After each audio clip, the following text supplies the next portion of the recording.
సుందరం కంటి ముందే నందనం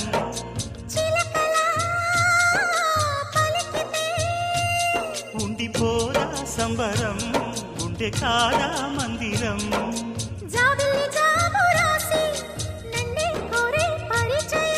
పున్నగ పూలు పూసే వన్నే చిన్నే రసమయం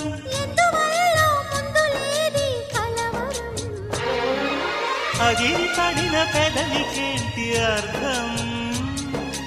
అడుగుతోంది